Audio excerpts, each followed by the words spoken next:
De olho na semana. Apresentação Jai Oliveira. 9h26, 9 horas e 26 minutos. Eu não cumpri o prometido, porque eu tinha dito a Bruno que seria às 9 horas. E eu sei que muita gente já estava aí ligado, esperando mesmo a participação dele aqui no programa. E chegou a hora, chegou o momento, já está aqui do nosso lado. E eu posso dizer que a gente fez aqui uma outra entrevista,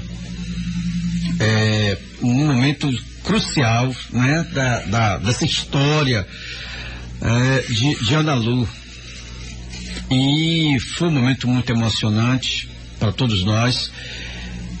E confesso assim, eu acho que talvez tenha sido das entrevistas que eu fiz ao longo de tantos anos aqui no programa que mais me tocou, né?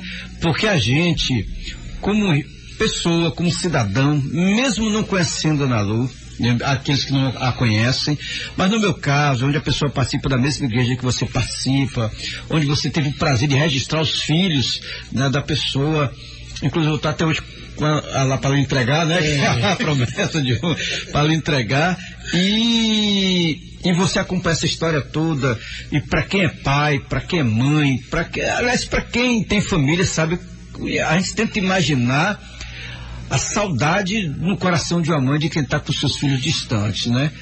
E Ana Lu, certamente, se ela quiser escrever um livro, vai escrever não só um, mas vários livros, né? Para narrar minuto a minuto, dia a dia, semana a semana, porque a gente, por mais que a gente esteja solidário, por mais que a gente esteja em oração, por mais que a gente ofereça o ombro, mas é ela e Bruno que bem sabe o que é passar dia a dia, e ela mais especialmente, porque é na hora que a gente coloca a cabeça no travesseiro que a gente faz uma revisita ao que aconteceu durante o dia.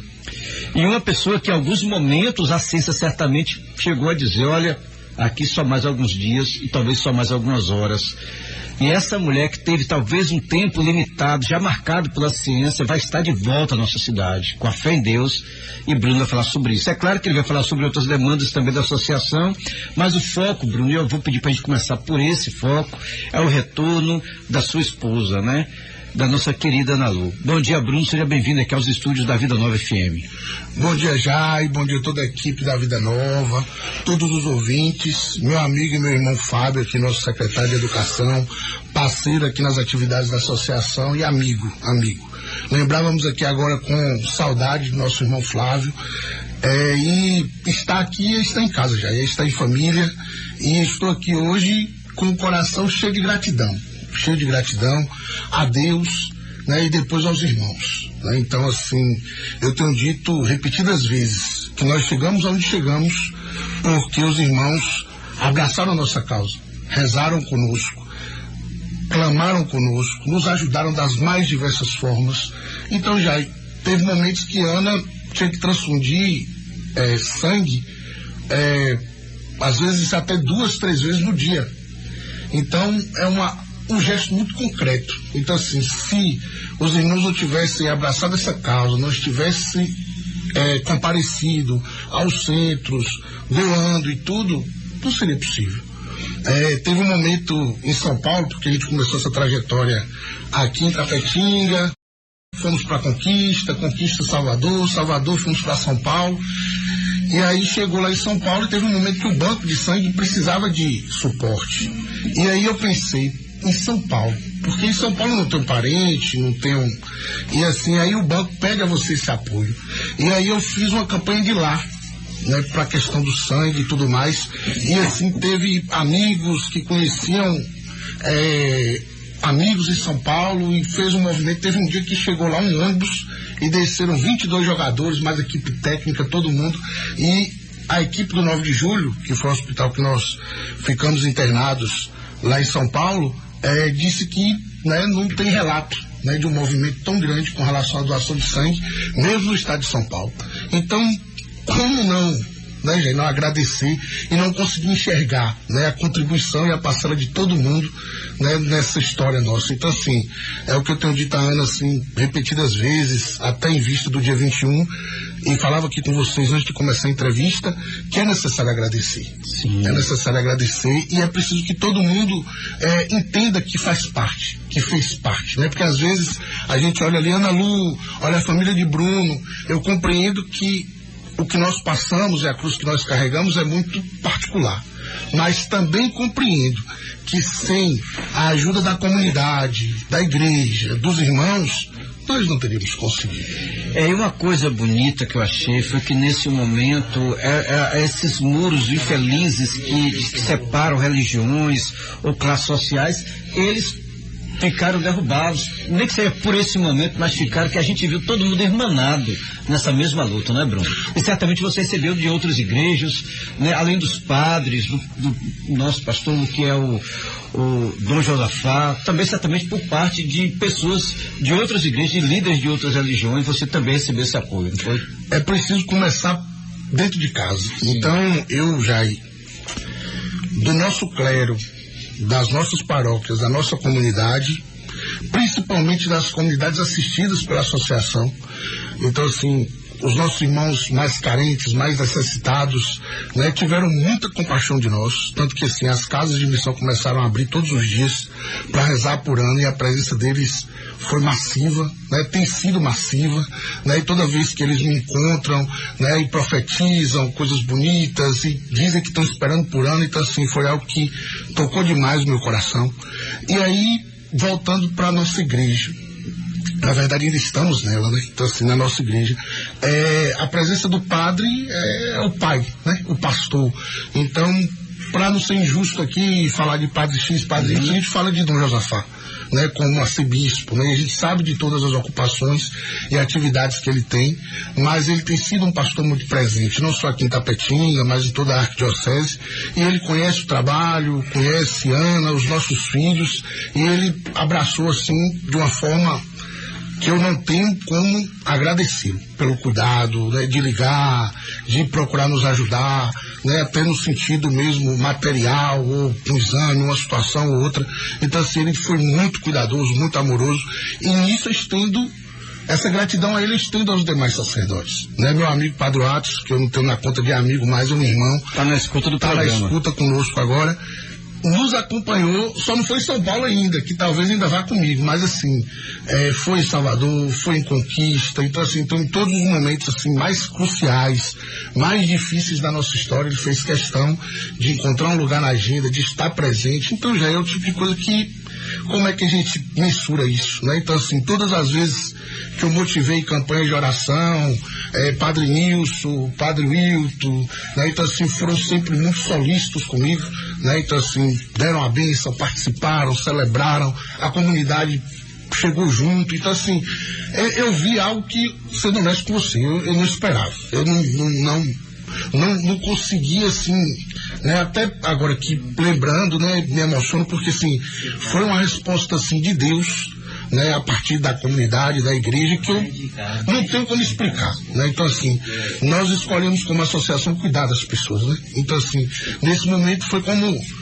Jesus fala no Sermão da Montanha: os misericordiosos herdarão misericórdia, né? Então, não faltou. Então assim, isso aí é algo que, né, tem uma marca no meu coração.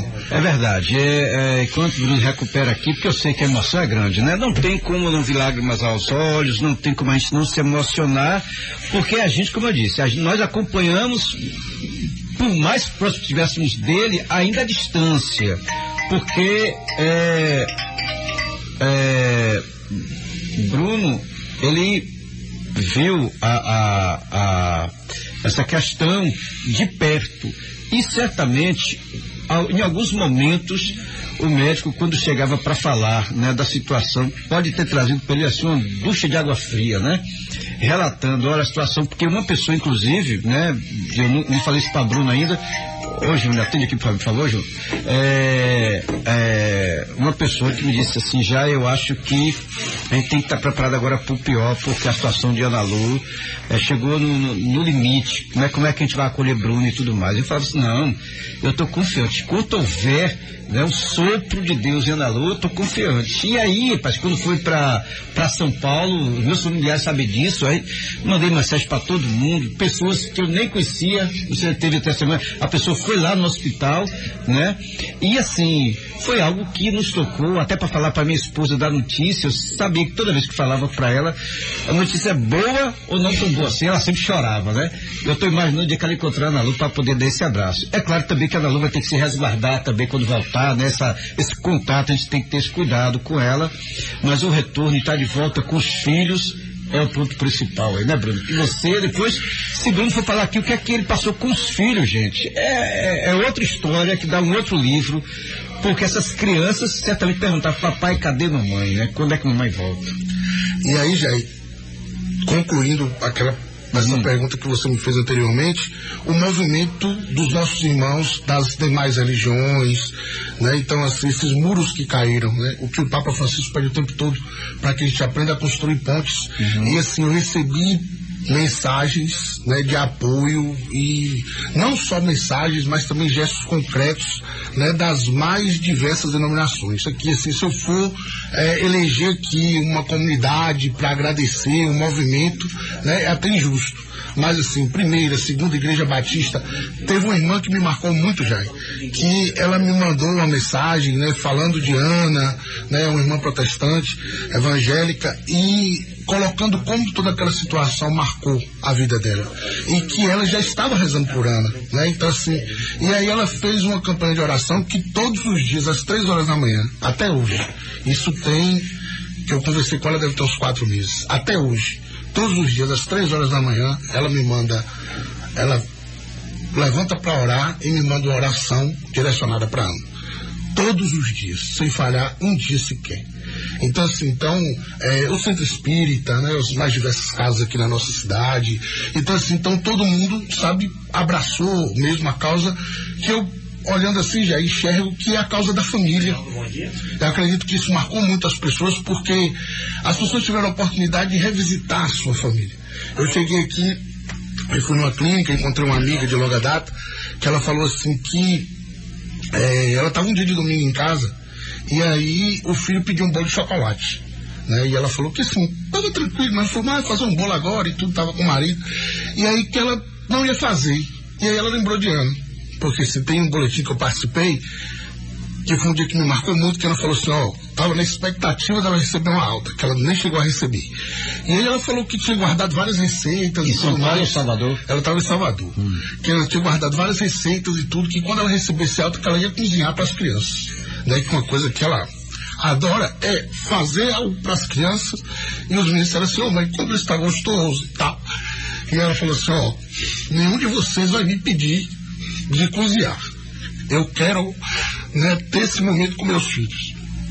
E aí a gente conversando e tudo, e nem deu certo, né? Logo após esse momento ela teve um choque séptico, foi parar na UTI. E aí essa menina, essa amiga, né, lembrava desse momento e dizia assim, que ela levantou e foi fazer o bolo. Porque ela falou assim, tem uma mãe agora que queria poder fazer um bolo de chocolate para seu filho, e não pode. Então eu tô aqui, é um dia de domingo, tô com minha família, meu filho gosta tanto disso, por que eu não vou fazer? Então assim, eu acredito que essa experiência foi muito forte, sabe? As pessoas conseguiram ressignificar algumas coisas, né? Tem quem me pergunta, seu Bruno, muda muita coisa? Eu falei, muda muito e não muda nada, porque a forma com que a gente vivia é a forma que a gente vai viver. Agora, tudo muda no significado, ressignifica as coisas. Então, em muitos momentos lá, nós lembrávamos de um momento simples. Eu chegar do trabalho, deitar na cama, aí ela vir, e as crianças começarem a vir, né? Um a uma, que são 5, e a gente ficar ali conversando e tudo. Então, assim, são momentos que muitas vezes a gente não valoriza, né? Então, às vezes a gente até tá cansado, não quer, né? E tudo, e assim, a felicidade se constitui de momentos assim, né? Então, marca muito, né, esse momento. Eu creio que isso aí foi um ponto crucial, sabe, no exercício de compaixão que todos tiveram conosco. E eu falei para minha esposa, eu falei assim, olha, as pessoas, quem não conhece Bruno, que nunca esteve na casa dele, não imagina como é que é a rotina. Só fala pro pessoal aí a idade dos seus filhos, Bruno. Pedro tem 10, completou 10 anos no dia 7 de fevereiro, o dia que eu saí com Ana de Salvador para São Paulo, né? Então, se você falar do aniversário, já me trouxe isso no coração, porque foi um dos dias muito fortes. Porque quando Ana foi para São Paulo, foi quando nós fomos desenganados em Salvador.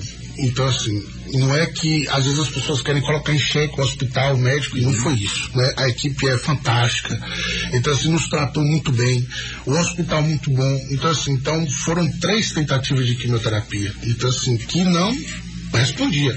Então, ela tomava químio, era um químio forte, ciclos pesados, né, com muitas reações. Então, assim, a doença, depois da quimioterapia, ficava 2, 3 dias, parecia que a doença ia regredir e a doença retornava, parecendo que não tinha acontecido nada. Então, depois da 3ª tentativa, o médico disse, Bruno, nós não temos mais o que fazer.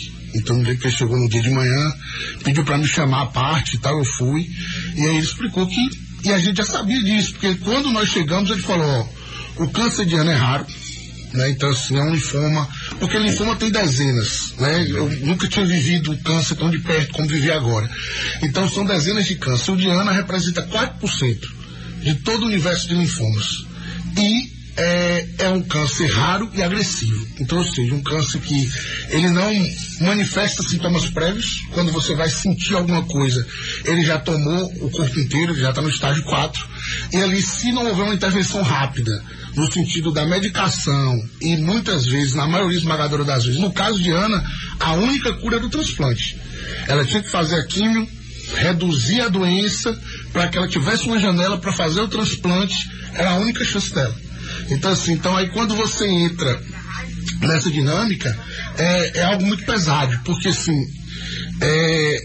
é questão de meses. Por exemplo, a gente chega lá sabendo que se o tratamento não for efetivo, como o médico me participou, Bruno, 1 mês é muita coisa. A gente falar de 2 meses aqui é uma coisa absurda, né? Então eu vi isso aí em novembro, né? Então, assim, quando foi em fevereiro, né, final de janeiro, início de fevereiro, lá em Salvador, nós passamos por essas 3 tentativas, o médico nos chamou e falou, não tem mais, né? Acabou. Então, assim, ele entrou no quarto, né, cumprimentou a Ana, né, deu a notícia até chorando, né, e tudo, e assim, e aí eu queria voltar para casa. A gente sempre quer voltar para casa, né, como a gente vê nos filmes, parece que a pessoa ainda vai conseguir viver aqueles dias com força, com vigor, mas não tem força, não tem vigor.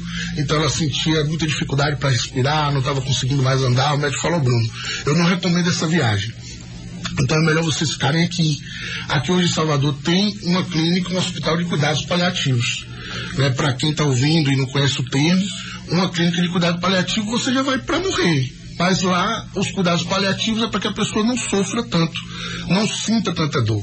Então, essa trajetória, sair com a Ana do hospital, para a gente entrar numa clínica de cuidado paliativo, isso foi muito forte. Porque, assim, é você ir, né, para uma situação que, se a gente olhar fora do âmbito da fé, se a gente olhar humanamente falando, é você ir para a morte, né? Se você for só no natural, você está indo para a morte. Então, assim, entrar ali foi uma coisa muito difícil. E aí, assim, como ela estava em tratamento de câncer, química, os meninos não podiam entrar lá no hospital, mas na clínica de cuidado paliativo podia. Então, era uma experiência, ela ficou lá uns 5 dias. Era uma experiência muito forte, né? De alegria, porque o reencontro, mas, assim, de dor, porque, assim, é você deitar todo dia e não saber se no outro dia você vai acordar, né? Então,